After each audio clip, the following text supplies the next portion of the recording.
Hello again and welcome to Shed Talk, my weekly magazine video series looking at the keeping, breeding and showing of cage birds, with a special focus on the exhibition style budgerigar.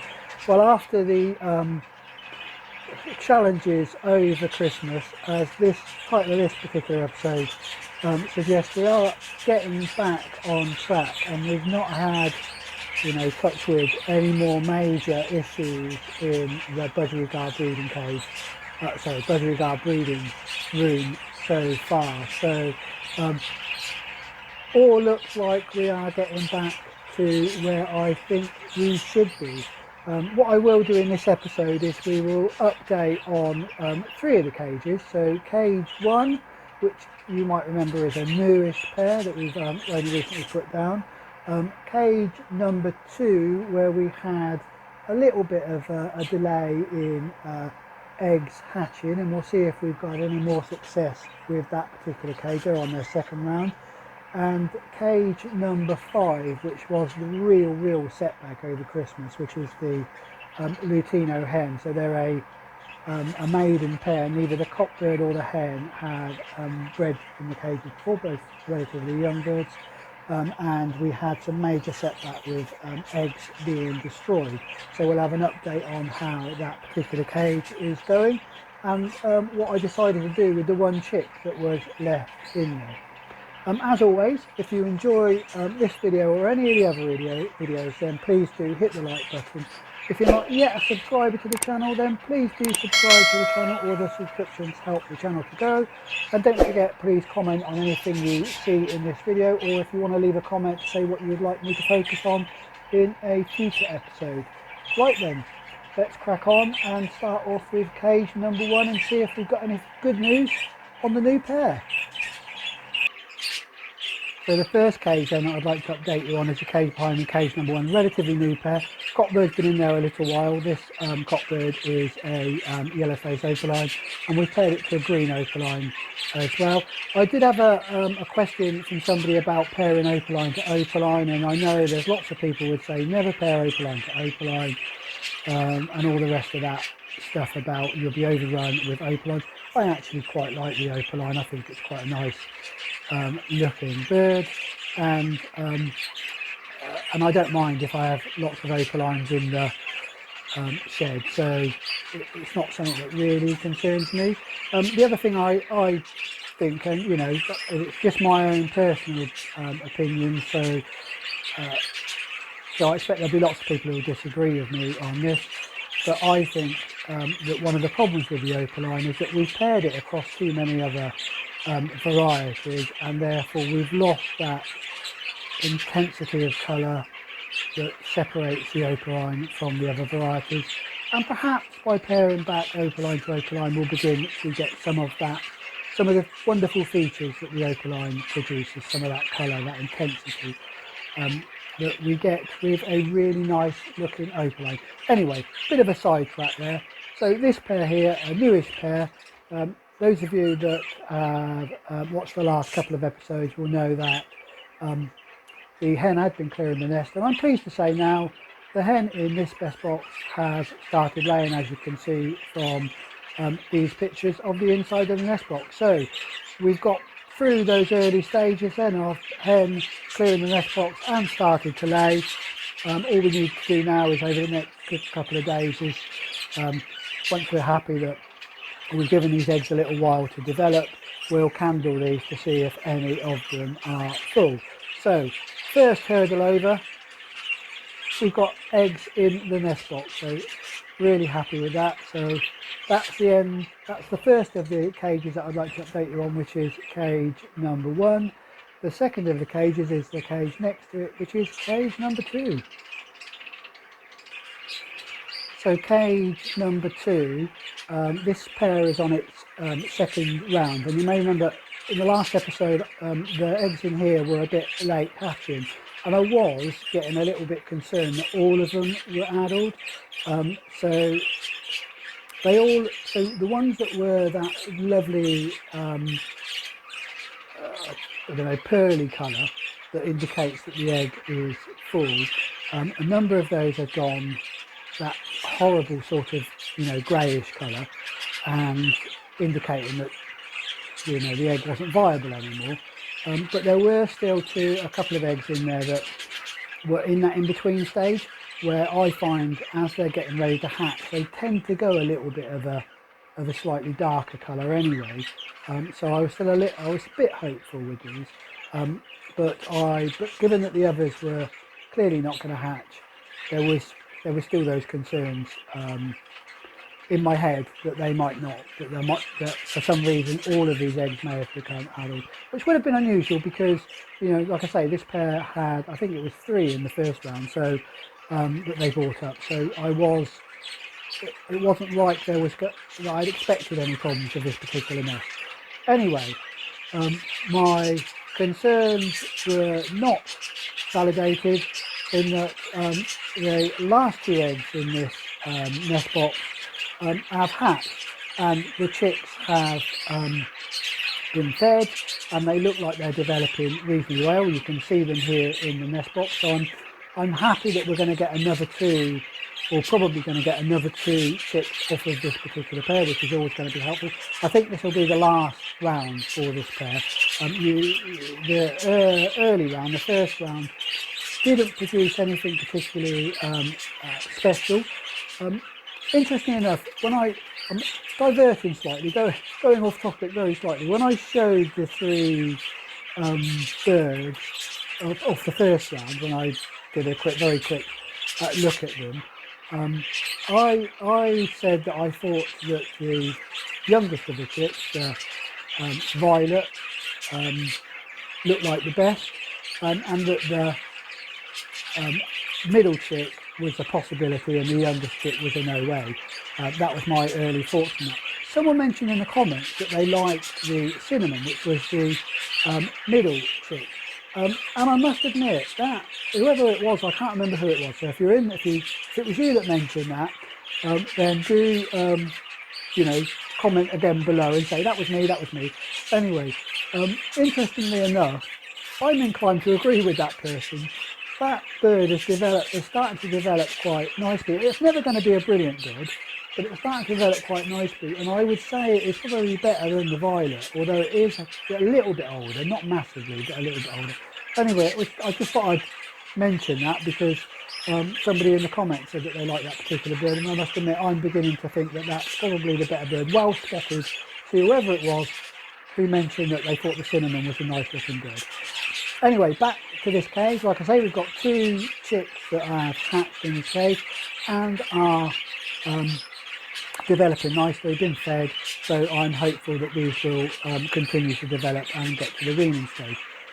Some of you may be wondering why there aren't 3 in this nest box, because in the last episode I said I thought I would move the chick at the bottom in the cage below it, in cage 5, up into this nest box, because I was concerned that the cock or the hen was going to kill that bird as they had destroyed the previous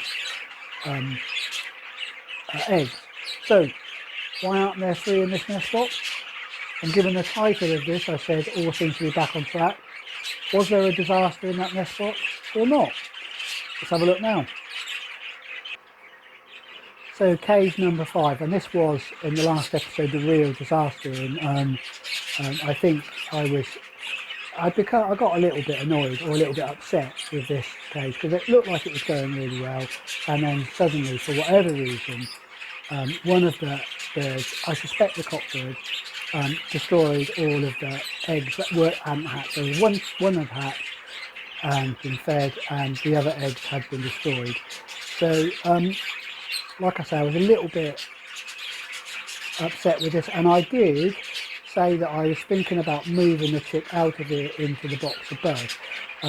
I didn't do that, not because that the chick had failed or that it had been killed or whatever, but purely because the delay in hatching of the eggs at the top, and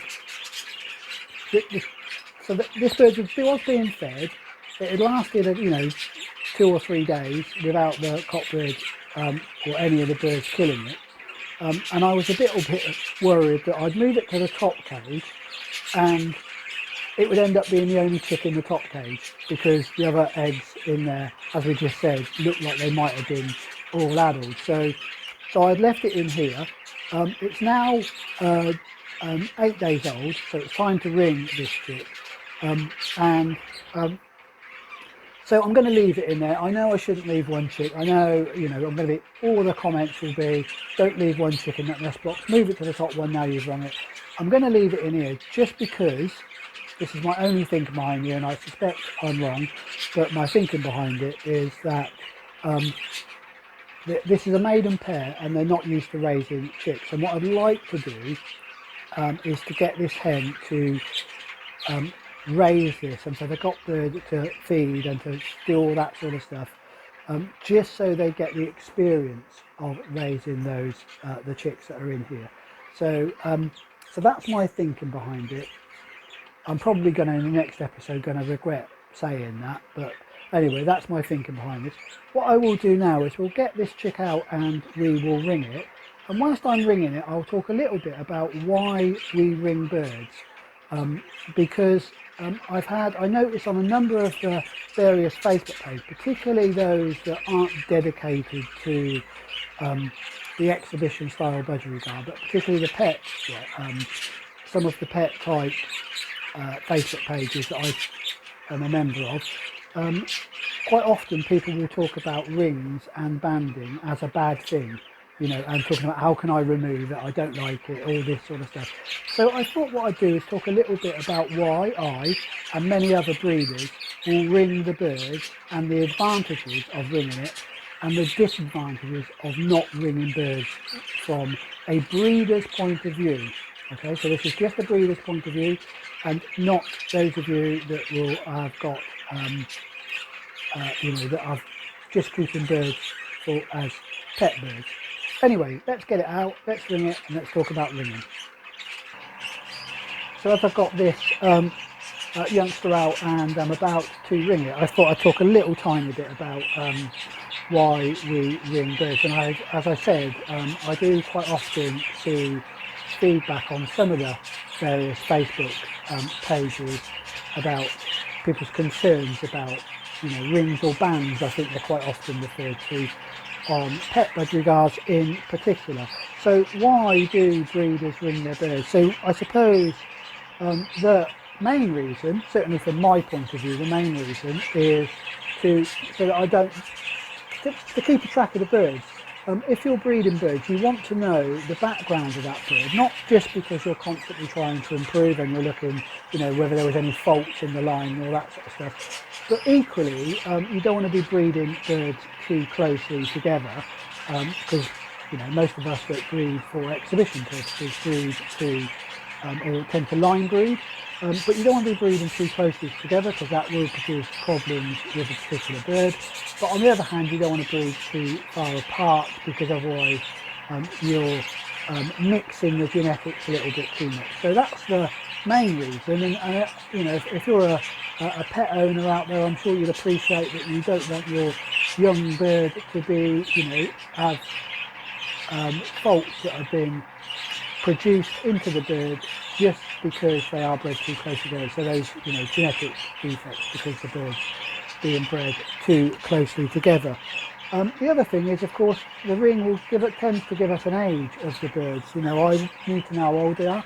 And again, you know, if you're buying a pet bird, having a ring on it, you'll be able to tell when it was bred, whether it was an old bird. So if someone says, you know, this bird is was bred this year as a youngster, and it's got, you know, a 2019 ring on it, clearly the person is lying to you. So, you know, so at least you know, I know how old the birds are, and anybody buying the bird will know how old the bird is.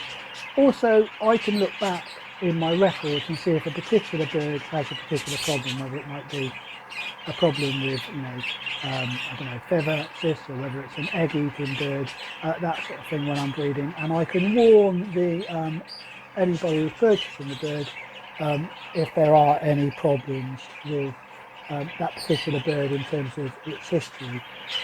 The other thing, of course, is if you are showing the bird, there are, in some areas, you will need to have a bird run in order to show it.